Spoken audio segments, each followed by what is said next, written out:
You remember Your Keshav? usual friendly kafir. Hi guys, how are you? If you say so, but yeah, usual friendly Hindu, I would say. Yeah, I want to ask Kashev a question, which is to do with today's program anyway, today's stream. Yes. Yes, sir. What's Tantra? What is Tantra? Yeah, you know, you've got like the mantra, Tantra, Yantra. What's Tantra? Tantra. I think tantric is. Let me actually look it up. First, let me look it up before I put it. Google will give you an answer. But I think the Sheikh is that a question that probably you have an answer to already? So what Google says, what's the concept of Tantra? One of the later Hindu Buddhist scriptures dealing specially with techniques and rituals included meditative and sexual practice, I guess. Sexual practices, yeah. You know, that's what it does. So because in Navratri, lots of kind of rapes do happen, and that because of this kind of like Tantra, you have to practice the mantra and Tantra to reach Yantra. And so what do you think about this kind of like practice? Yeah, so I don't think it's related to the Shera. So so these are two different things. I know there are a lot of incidents that I heard of that a lot of attack on women happen, and that's more because the Shera has Navratri, and Navratri has like all the celebration happen late till night, and then when women are walking from performing Garba to their homes, that's when a lot of men take advantage of it. But it has nothing to do with Tantra. The sexual aspect of Tantra is not associated with Navratri at all. It's just a different form of, I guess you can say, meditation or focus, right? So it's not associated. Keshav, I beg to differ, man. Look, you barely know much about your faith. So I think instead of you making such assertions, I think you should study it first, with all due respect. Yeah, I mean, I think because Tantra is actually a practice that is actually incorporated in the worship of Shakti. Yes, but it's not part of Navratri. It is. That's what it says. Read properly. Okay, so it's because Shakti is worshipped during these 9 days. Yeah, and Navratri is very much linked actually to her worship, and Tantra is part of that. Yes. Okay, so you cannot say it's not linked to Navratri at all. It is not linked with people with. You didn't even know the meaning. You had to Google it. Yeah. So based on that, I would say it is safe to say, when you don't know, just say I don't know. I can tell you. I can definitely tell you the part I do know. So I celebrate Navratri myself. I do know. But for most Hindus, these festivals are basically just festivals. So it's like feasting and dancing is the main thing. I don't know how many of you actually fast during these festivals, but many Hindus are well versed with the festival, but they don't know the spirituality or even the meaning or the origin of these things. They just go with the flow with whatever their society does. And cultural Hindus like yourself, Keshav, are basically, I would say, pretty much ignorant of what the reality is behind these festivals. And that's the reason you'll say Tantra has nothing to do with Navratri, when it actually does. Tantra has nothing to do with I think if Sheikh was alluding to the sexual assaults happening on women during Navratri.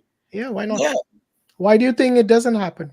It does happen. Because, a lot of people actually drink in these festivals as well, even though it's not recommended by their own gurus. They actually do, because a lot of people enjoy themselves. It's like a rave, which is devoid of spirituality, more to do with enjoyment.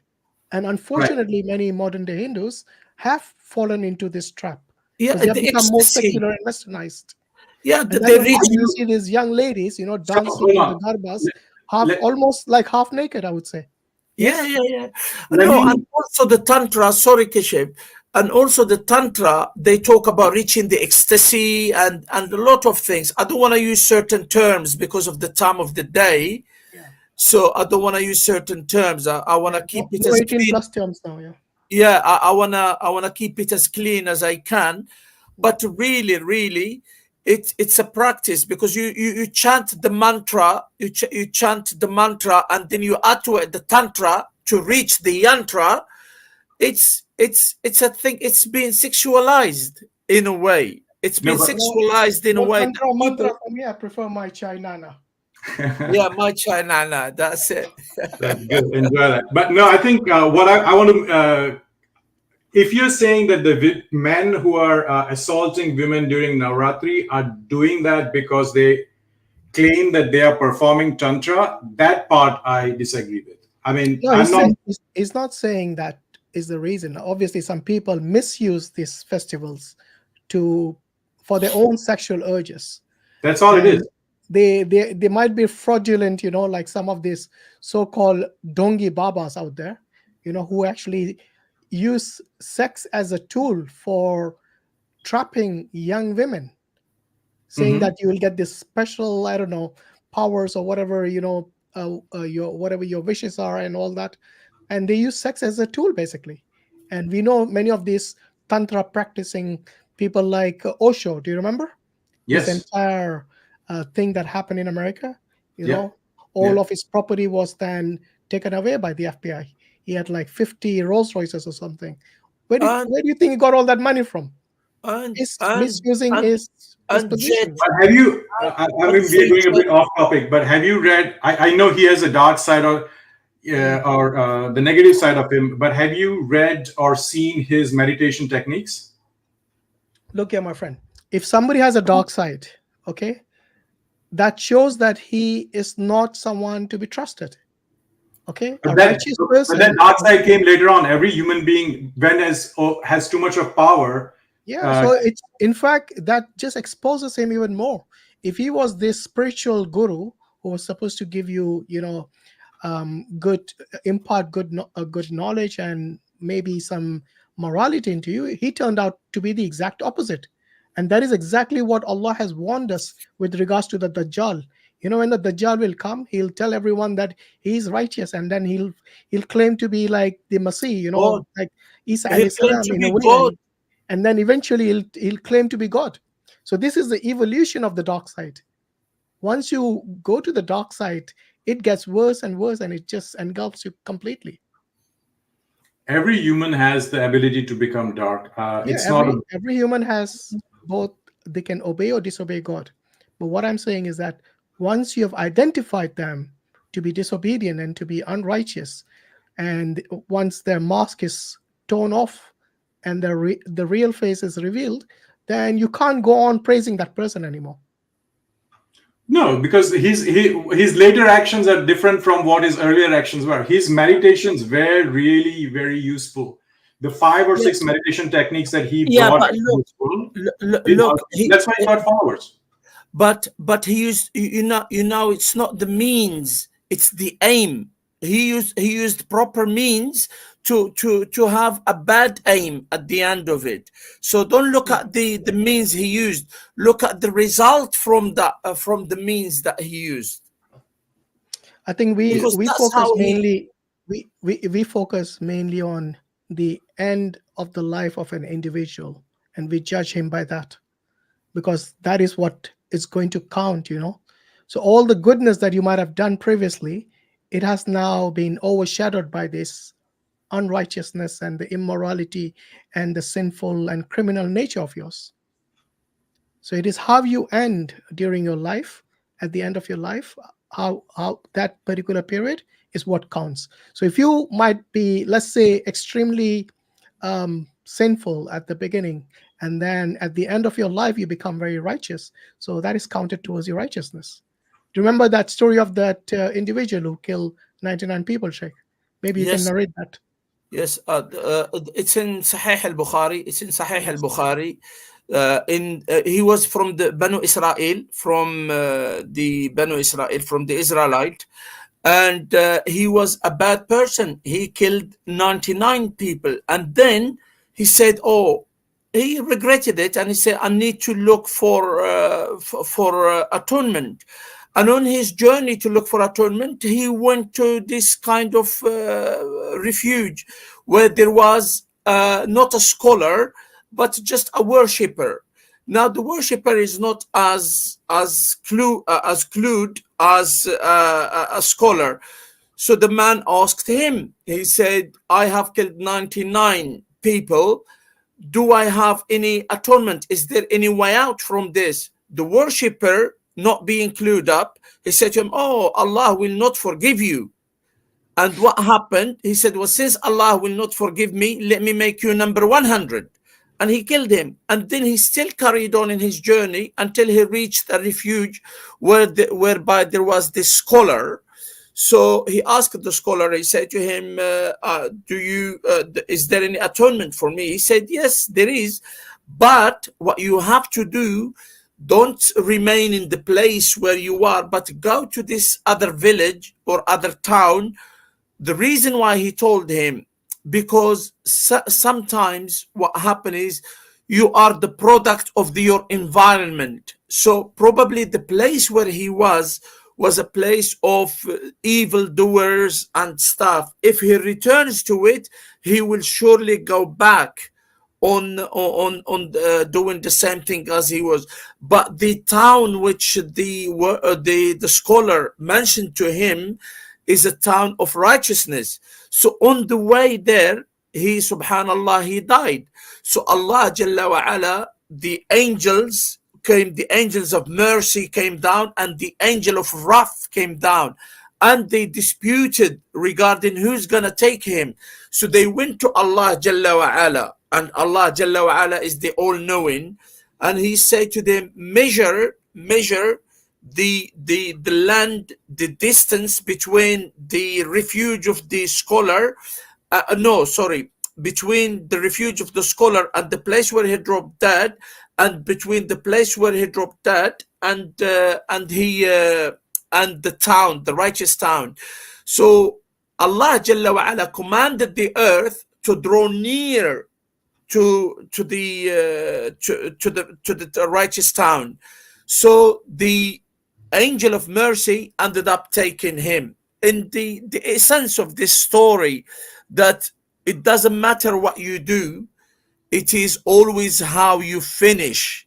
The end is the actual. He wanted to repent, he wanted atonement, he did what he did for it, and Allah Jalla wa Ala, because he showed sincerity, Allah Jalla wa Ala, the all merciful, forgive him for all what he did, and subhanallah, and granted him mercy.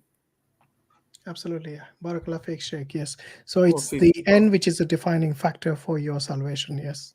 Yes, Keshav, what do you think of that? It's an interesting story, and definitely Islamic perspective. Definitely interesting story. I do like the part where the wise man told him not to go back to his old place. I think that's very smart, very wise. People can use it even in the current day, like what Sheikh said. You know, Kishab, subhanallah, there is a saying, in English. It says, he who keeps company to the wolves will learn how to howl. True. Very true. Yes. Yeah, that's very wise indeed. Yeah. So Keshav, what do you think of this Navratri in your experience? Like, what does it, what does it achieve really? What does it achieve? So first of all, I would kind of, I think I'll tell you my personal experience. I like it. My family always does fast. Yeah. And it's a great festival to celebrate the, at least from my perspective or our perspective, the feminine power in the, in our society. But before I go that, I would kind of correct a couple of things that you might have said earlier when you were, which was more like, I know some of the images of our goddess and goddesses could be very confusing. So one thing, sorry? Yeah, no, please do go ahead and tell us. If we made any mistakes, we are open to, No, I wouldn't say mistake, but just I'm kind of clarifying it. So first of all, the garland of the heads was not of human beings. Those garland of the head that Kali was wearing was that of the demon, Raktapit. So the story, I kind of quickly tell you the story. So that explains why she was stepping on Lord Shiva as well. Mm-hmm. So the way the story... No, go ahead. I was just saying. Yeah. So the way the story goes is Rakpit was a demon who had worshipped or prayed to Vishnu, I believe, and Vishnu had given him a boon, a blessing, that he would never die. That every time, because he was a very powerful demon, but also a great devotee of Lord Vishnu. So the boon that Vishnu had given him, that from every blood of his that drops on the ground, one more clone, so called, his clone will develop. So he will never really die. Every time somebody tries to kill him and the drops of blood fall on the ground, that many Rakpits will Rakt Bij will develop. That's why his name is Rakt, which is blood. Bij means seed. So he was terrorizing the humans, and the humans and Devs both he was terrorizing, because he was not getting killed and Devs were trying to kill him. But every time they killed one version of him, because of the blood, other versions grow up. So Devs were getting tired. They were looking for Lord Shiva to come and help them. But Lord Shiva was in his meditation. So he was not there. Lord Goddess Parvati, his wife, was there. So the Devs and the people came to Goddess Parvati, and you need to do something. You need to save us from this Rakt Bij.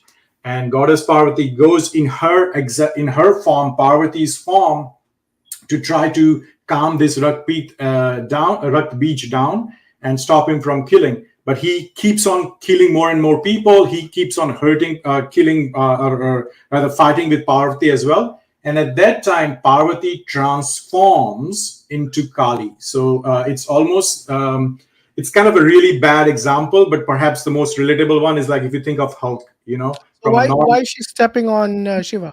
Yeah, I'm coming to that. Okay. So once she gets into this state of extreme rage, what she does is she knows in that state why Rakt Bij is not dying. So what she does is every time she kills one Rakt Bij, rather than letting the blood of his drop on the ground, she will drink that blood. So that's why you see her drenched in blood, because she would not let the blood of the demon fall on the ground, and she would kill each demon and drink the blood, or let the blood be on her versus on the ground. As she's doing this, she gets into, as more and more Rakt Bij she kills, she gets into greater and greater sort of anger and frenzy, because there were so many of them all over. So she was getting, and now she was coming at the point that she had killed all the Rakt Bij and her anger was still not quiet. So she was now going on destroying the humans and the Devs. She was just becoming the goddess of destruction, where she was destroying everything. And seeing this, the Devs got kind of concerned, and they went again looking for Lord Shiva. This time they did find Lord Shiva, and they told him, this is what's happening. Goddess Parvati in her Kali avatar will destroy the entire earth and heaven and hell, because she's so angry. So Shiva then goes, and as she's stepping on things, he lies on the floor right underneath her. And as soon as she's about to step on Shiva, she recognizes him as her husband. And once she sees him, she was about to kill her own husband. That's where her entire anger drains, and she becomes back into her Parvati state. So Shiva was on the floor to calm her anger. That's the depiction of that image. You think she was powerful enough to kill Shiva? I don't know. I mean, that isn't. She was powerful enough to cause destruction. I think was she powerful enough to kill Shiva? I wouldn't be the right person to answer that question. Okay.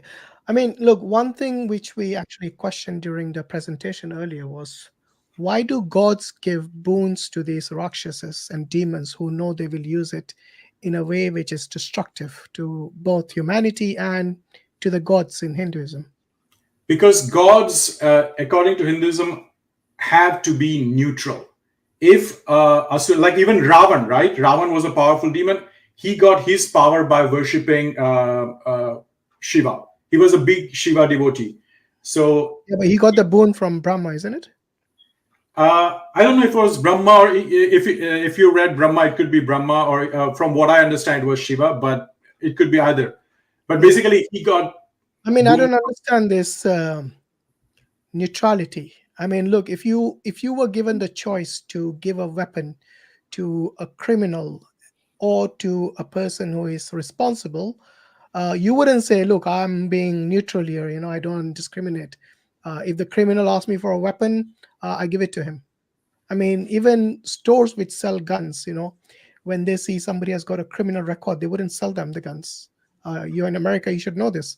And this is a God who's supposed to know everything, isn't it? He's supposed to be omniscient.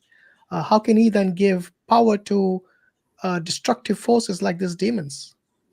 Because once somebody, anybody, whoever that is, once they finish or perform their duty, because all these demons have performed great devotions, great penance. Once you, and this is, I think I actually really like this idea about Hinduism, that no matter who you are, if you complete your penance, you will get your reward. Right. So So it where's is the not like, wisdom behind that? Where's huh? the wisdom in giving something destructive, a force which even the gods cannot stop? Where's the wisdom in that? The wisdom is that your penance has the wisdom is that gods are not here manipulating human life. Gods are No, here to, aren't gods supposed to be protecting human life? no, gods are So, supposed to so, protect. so all these avatars who come to protect the humans, they're all wrong then. They're not there to protect humans. They're there to lay down laws. They're there No, to they are lay. there to protect. If there is too much unrighteousness, that's when the avatars come down. As far as I know, this is what Hinduism teaches. Mubashir, do you want to maybe shed some light on this? Krishna says in the Gita that whenever there's a decline in righteousness, I Exactly. manifest Yeah. myself to protect the righteous and to destroy the wicked and to re-establish righteousness. So the three principal reason why God manifests on earth, according to them, is to protect the righteous, his devotees, to destroy the wicked and to re-establish dharma. So Keshav is wrong in saying that he's not here to protect but only to lay down the rules. Yes, he comes to lay down the rule to re-establish dharma, but to protect the righteous as well. It says yada yada hi dharmasya glanir bhavati bharata, and he said paritranaya sadhunam. Sadhuna means the sadhu, the saints, the monks, the Yeah, the devotees. So he sages. Yeah. comes down to protect them as well.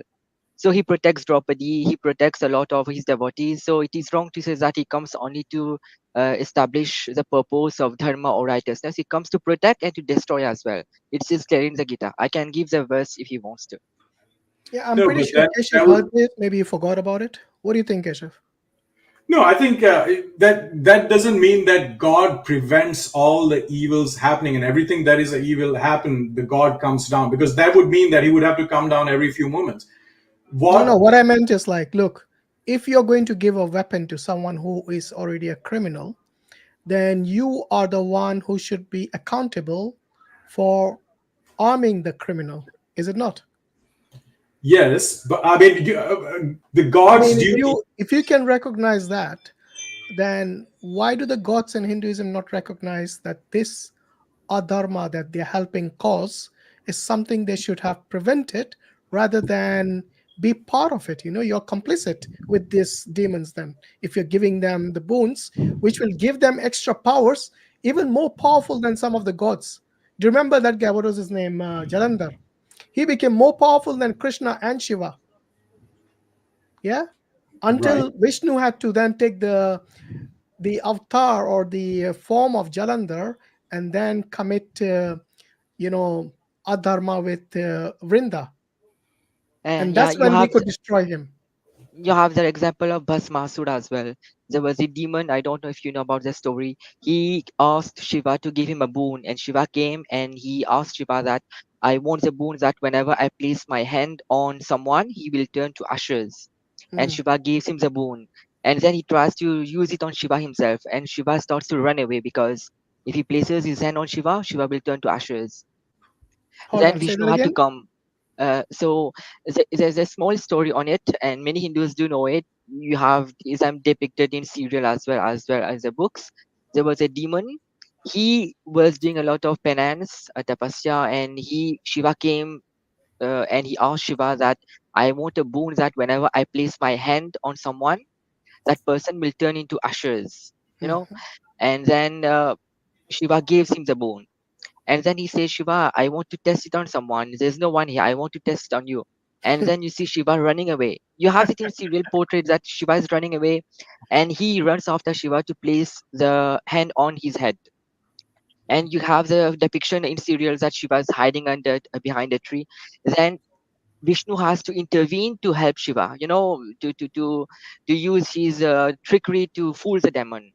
So he Mm, comes to the demon and he says that, and as you know, as a Mohini roop, Vishnu comes in the Mohini yeah. roop as a seductress, and the demons get aroused sexually.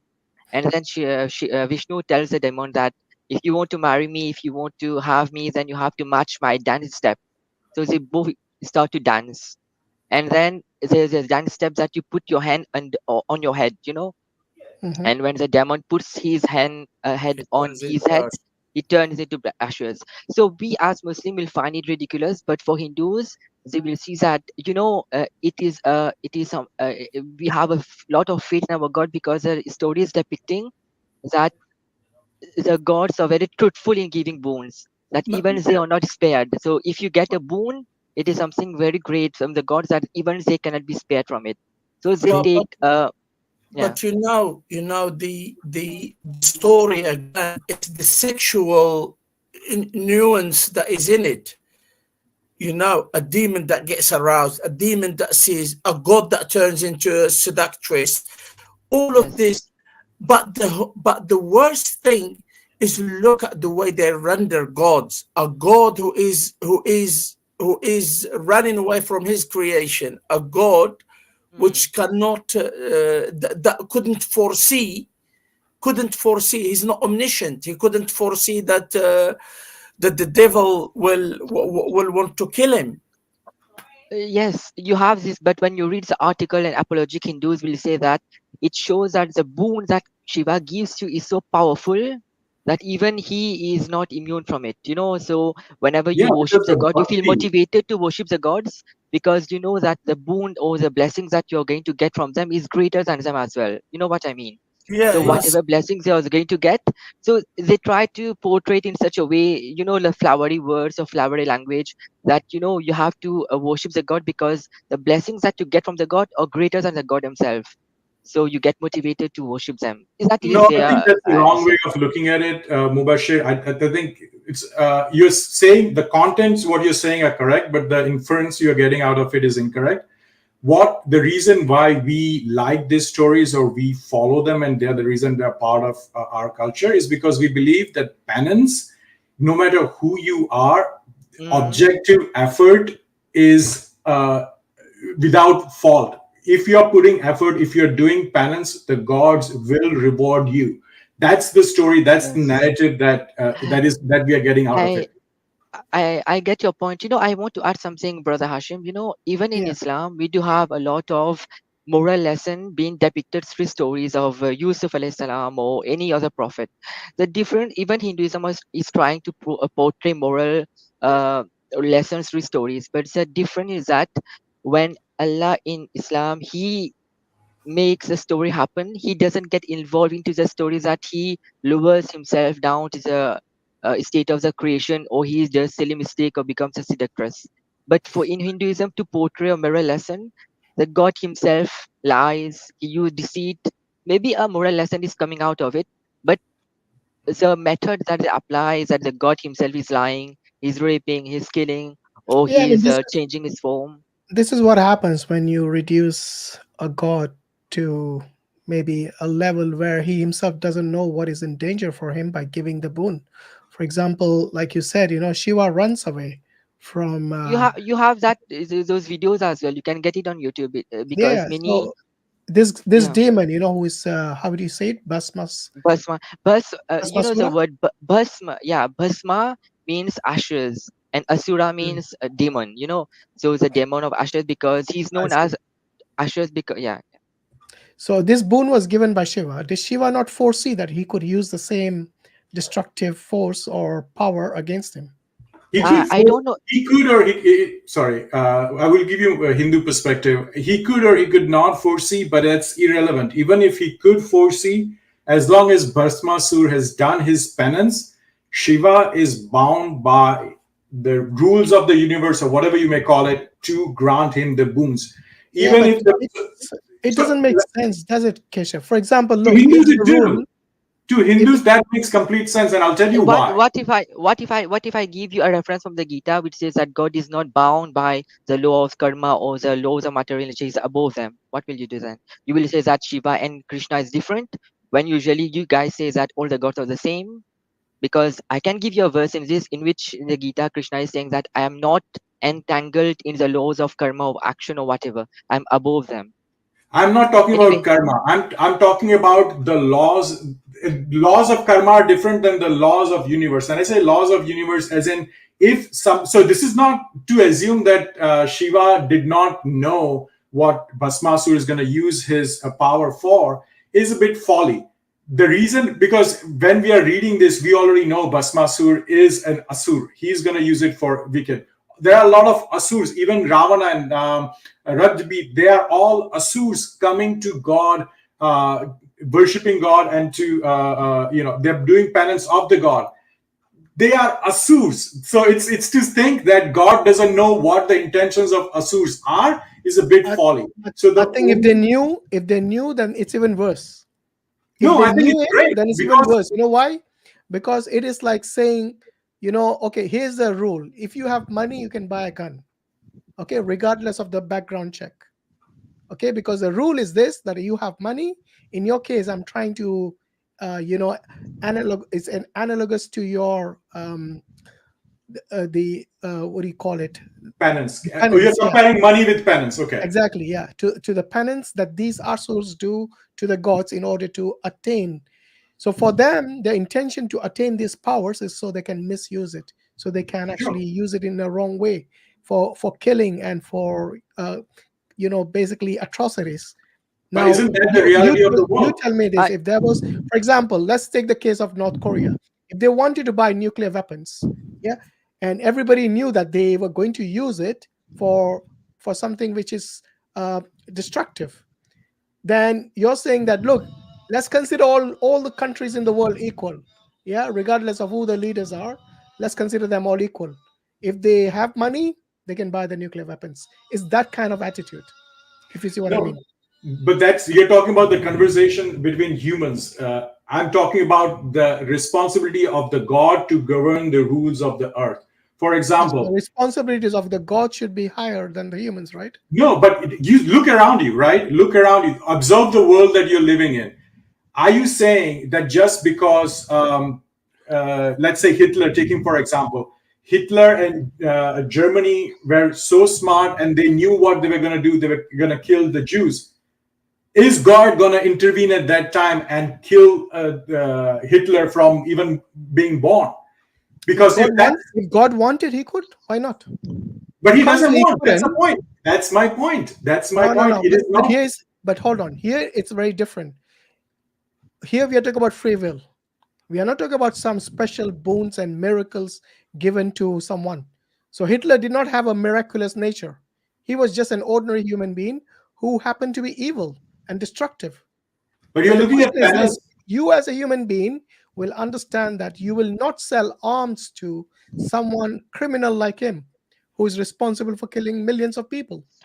Because I So don't what have the does he do? responsibility of the He God. develops his own I weapons. He okay, has his brother. own technology. But in the case of I this is a God's giving the powers and the miracles and the boons directly to known criminal demons, Because he has fulfilled his penance. And penance is not somebody, oh, I worship you for 10 minutes and here's your chance to get your boon. No, penance is something, even like if you read about Ravan, he had stayed in the forest and for years upon years he had left everything and worshipped or stayed in the penance of continuous strong focus to achieve what he wanted to do. So did Hitler. He went through the penance to get where he was, and once he got where he was with his consistent penance, he was able to build an army and the strength of Germany to where he Okay. can. So would you say that he got some special power from some god? No, but I mean we are Exactly. comparing it. This is analogy. No, We but are if it's an analogy, it's not like for like. In one case, it's like a special boon given by someone who is righteous like God. In the other case, this is a criminal, dictator who builds his own empire. Big difference between the two. It's not analogous here. You're comparing apples and pears. I think one is a narrative story and one is a history. So you have to, if you want to, so what Hinduism does, it gives you a lens to look at the world around you. Once you hear this story of Lord Okay, Shiva, so what is a giving moral? What is a moral? Tell me now. In the giving a moral boon, is that in if giving a boon to someone who is a criminal demon. the moral is this, irrespective of your end intentions, if you are committed, if you do the penance towards the objective that you want to achieve, whether whatever that objective is, as long as you're doing penance, gods are not going to get in your way to prevent you from what you want to get. Actually, So God are not preventing it. God are helping it. So they are yeah, so complicit. let me give you another It's example. not Let me it's give not you, a moral lesson, bro. They're complicit in the actual criminal activity by yes, giving them they these are boons. blessing. In fact, I want to add. I don't know if Brother Hashim. It's not a defense for Hinduism, but whenever there's some topic like that, I try to read from Hindu website what apologetic answers they have to give about it. And one of them is that all these are a marvel, a play, a leela, in which Yeah, through this incident, the they gods escape will us. demonstrate their powers. Because if you don't have a drama like this, an episode like this, the god will not have a chance to show his power and his ability to outsmart the demon. He gives a boon to the demon, but the demon gets killed in the end by another god. So he tries to show that you may be very intelligent, the demon may be very intelligent, and I gave you the boon, but at the end I am more intelligent than you, that I succeeded in destroying you. And also these kind of leelas or to portray to the future generation that whenever a demon will try to seek boons, in which he will misuse it to dominate people or to oppress people, his end will be destructive like that, right? I don't know if Kesha will accept that. Hindus do say that. So it serves as a lesson for future generations that whenever you try to misuse your powers, you will get destroyed like the demon before you, right? I mean, I wouldn't accept that as my own personal understanding or interpretation, but I would accept it as one of the interpretation of our scriptures by Yeah. other Hindus. So you have it. I read it on some scholars' website. So the Swami say that you know, uh, for example, they will give the boon. They will give the free will to the demon, and the demon will commit atrocities and dominate people or oppress them. But at the end, the god will come and destroy him. And it serves. So you have a lot of stories like that, right? So these stories serve for the future generations that if you try to become like this demon, you try to seek power and to oppress people, your end will be very horrible like the demons before you, right? It can be Very good. acceptable. Yeah. Yeah. So that was my point. But Yeah, and I think so the whole thing is, if anyone, irrespective of their and intention, the gods fulfill your penance. If you offer penance, and when I say penance, I don't mean prayers. I mean penance as in penance, where you are focused and you're working towards whatever you want to work. God will fulfill their wish, but the way He has constructed this whole universe, constructed this world, that just the way when Hitler got in power, his success did come, and he was able to push Germany to great success, yeah, and he was no blinded God, by arrogance and then he got destroyed. whatever it is, he was. You can't just say Hitler was. He was guided by hard work too. We can't say the Nazis became powerful just because of different conspiracy. Nazis were actually smart people. They were focused. They were hardworking, and that's why they got their success. Yeah, but they didn't get any boons from gods. That's the thing. You need to understand the difference between giving power, which is destructive, like nukes, to someone who is irresponsible.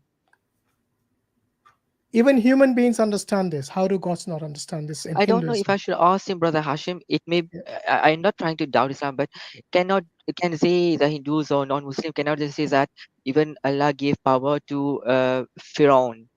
You may say that he did not personally give, but indirectly all powers come from Allah. So he was giving the What power powers to did Pharaoh have? no riches, power, and armies or No. whatever. Hold on. What powers? Riches is something that he accumulated by himself. It's not a power that Allah has given him. It is something he No, did by I his own mean free will. authority on earth. I mean, No, even look, kings have authorities on earth. It doesn't mean that Allah gave them a special boon or something. So they do this by their own volition, by their own hard work. Same thing like Hitler. He was an authority in his kingdom. Yeah. But So who made him? when you look at the Nazis and their empire and their ambitions to destroy and take over rest of Europe, it was by their own hard work, basically, like Keshav correctly pointed out. But the thing yeah, is, when you say God gave them these special abilities, like for example, Allah gave miracles to prophets. All the prophets were responsible. They did not misuse their powers. So Moses had the power to split the sea, yes, not to cause tsunamis and destroy people. So whenever they were given miracles, they used it responsibly. And this was the case. If you look at Sulaiman alayhi salam, he had powers over the jinn and the wind and the animals, you name it, Did he use any of these powers? Did he misuse any of these powers and miracles? Obviously not. So you can't compare the Hindu gods okay. who give special No, powers to criminal demons yes. to cause havoc both amongst the men and the demigods. I mean, this is not like for like comparison And in for fact, sure. Brother Hashim, in their stories, the gods appear personally in front of the demon to give them those powers. They appear like they leave their abode and come personally in front of the demons, and then they give their powers, whatever the demon are asking, personally to them. So it is more like they give them personally. It's not like they give it indirectly, but directly they come on earth, come in front of the demon and offers them those bones. Yeah, because they do the penance, like Keshav said, so they can spend thousands of years standing on one foot, maybe, that is the penance. And But for that that hard Yeah. work, they provokes get these that, boons. yeah.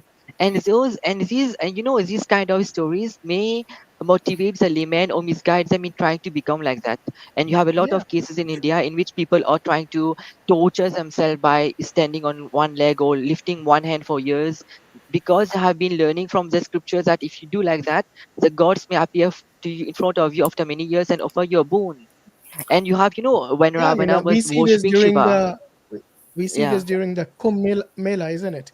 Where yeah, these Naga Babas, they come self down, torture. cover themselves in ashes, and they're completely naked. And these women go and take blessings from their private parts. I mean, this is utterly nonsense and immoral from someone who's supposed to be religious. It's the exact opposite. So look, I see, Keshav, your point.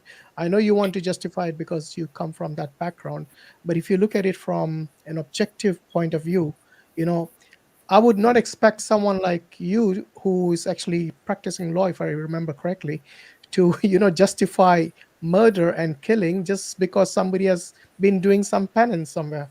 If you know the character of the person or the demon, then there is no way you, as a responsible person, would give them a destructive force like nuclear weapons, yeah, to go and kill humanity, for example. Yeah, I think we kind of, I guess, at this point, agree to disagree on this. I think because this is not one to one. The stories that we read about Hinduism, the Hindu stories, are meant for you to incorporate that understanding in your life. Once you know from these stories that gods will give even boons to the demons, then when you're living your life in the earth, you're not going to say, oh, that person is a wicked person, so he's not going to be able to defeat me. A wicked person who is wants you dead, wants to take your money, wants to defeat you, and you're a virtuous person, he's still going to be able to do it if he's smart and is working hard. What So if you stop giving him the destructive power? Will he what do still you do that? For example, if there is a country which wants to acquire nukes and uh, destroy their neighbor, for example, would you then give them the nukes? I, as a neighboring country, no. Why? Because because if I have an ability to stop him, obviously I'm going to stop him. No, no. Why would you not give that power to your neighboring country? Because I'm not God. I'm not neutral to them and me. I'm It's not me. about neutral. Why would you not give it to them? What is the reason? Because they would destroy me. Thank you. Same like Shiva giving the power to Basmasura, sorry, how you say it? Bhasmasura. Yeah, Basmasura, yeah, Bhasma. Yeah. who is this demon so Shiva gives him the boon to turn anything to ashes if he touches it. And then, just Can you like just you're saying, design you on it? wouldn't give it to your neighbor because the neighbor might use it on you. Why Because did I'm not Shiva Shiva, not I'm not have the God. foresight of doing the same thing, which you as a human being has? Can you No, imagine a god running away from his own creation? okay, all And the right. question arises that what if he would have caught up Shiva and put his hand on Shiva's head? Yeah, Would Shiva die or not? If he did not die, it means that his boons and blessings are fake. yeah. And if And he why is he dies, running and if he wouldn't die? yeah, I and think why? you. Yeah, he was running. So you guys are looking at this story.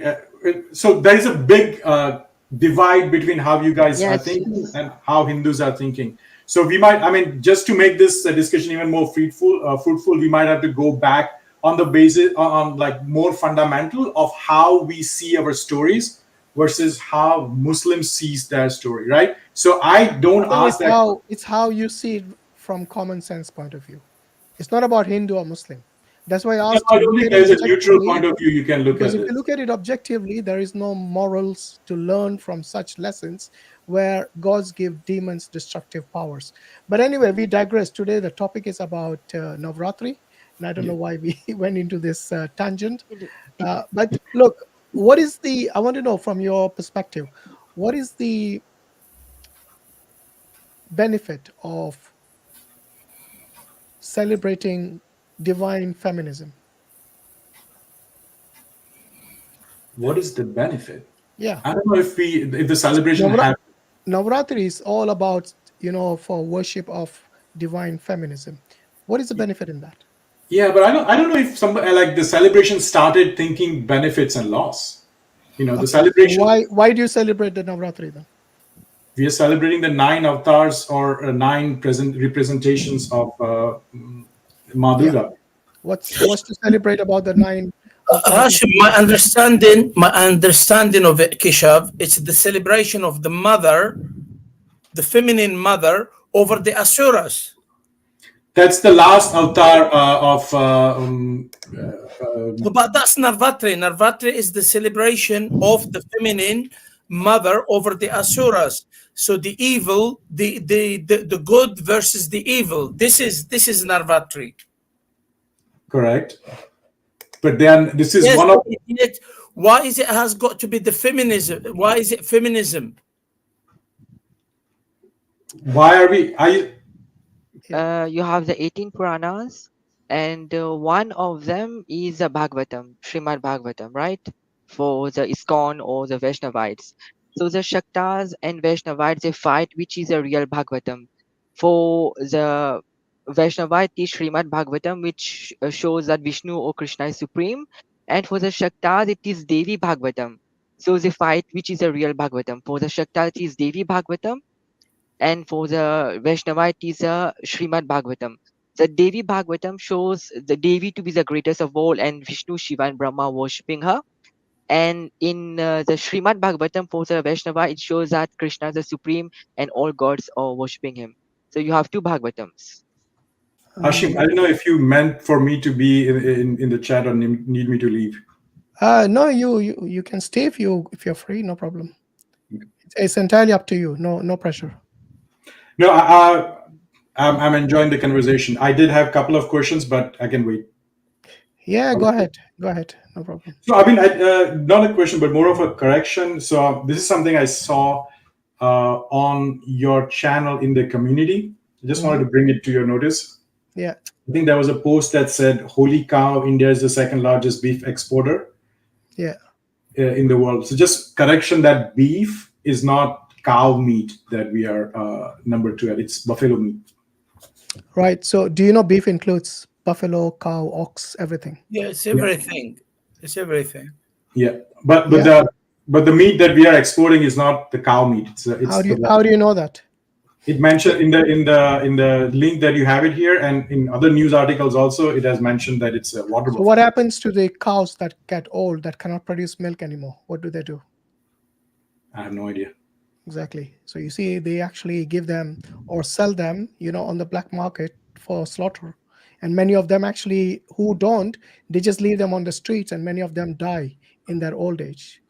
So you're not Yeah. exactly doing any favors to the cows by keeping them until old age and letting them suffer, basically, which is the So exact opposite of what you would expect, uh, what you would not expect from people who are safeguarding the cows.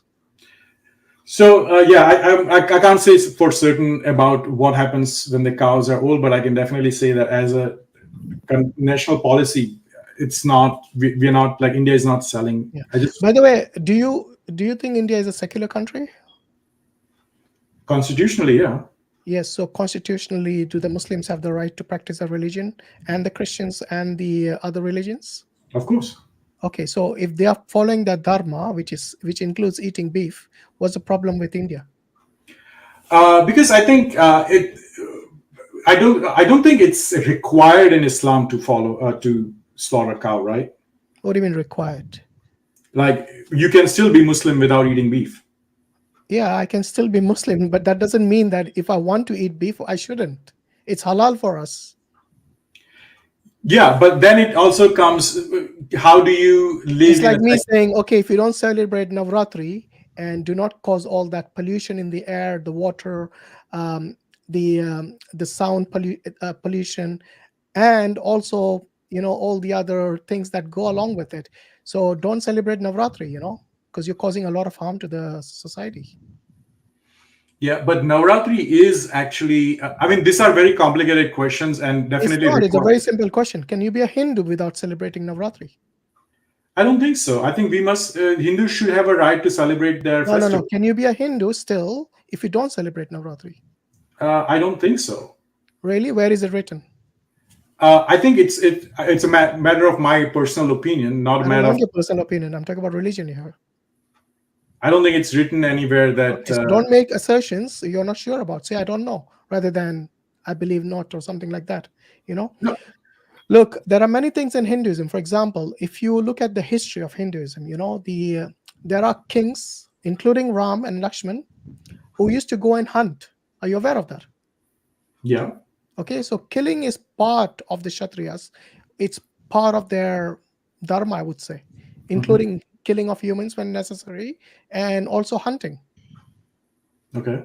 Yeah. So I don't understand why this obsession with eating vegan or vegetarian food amongst the Hindus when their own gods or their avatars used to do it, like Ram and Lakshman. I mean, I think Kshatriyas still hunt and kill, but it's specifically for Vaishyas and Brahmins and those two communities. I don't know. I wouldn't call it obsession. I would just think a preference It is an obsession if you make it a rule. If for if the yourself. Yeah. Indian government has made it a law and has forbidden the killing of cows, yes, because it's supposed to be a sacred animal among the Hindus, but it's not sacred for the Muslims or the Christians or even the South Indian Hindus who do eat beef. So, I mean, if you want to run this is less of a question of a society and more of a question of human decency. How do you live with people from different beliefs, right? Like Hindus should not question. That's what makes a secular nation. You Absolutely. should be able to respect everybody's rights and freedom, Absolutely. Yeah. because if it is enshrined in the Indian constitution, the right to freedom and belief and even propagating the religion. But today, look at India. It's not only banning beef, but banning even propagating of religion, banning Dawah, yes, banning Christian missionaries from preaching their religion. But Yeah. if I they're mean, you forcing, can. look, if they're forcing them to convert, then yes, I would say stop that, because that is something Islam clearly prohibits. And I'm pretty sure the Christian elders will tell you this is prohibited if you do it by force. But to make it basically a law to ban in several, like 10 states in India, yeah, this is not from the constitution, which gives them the freedom of religion and its propagation.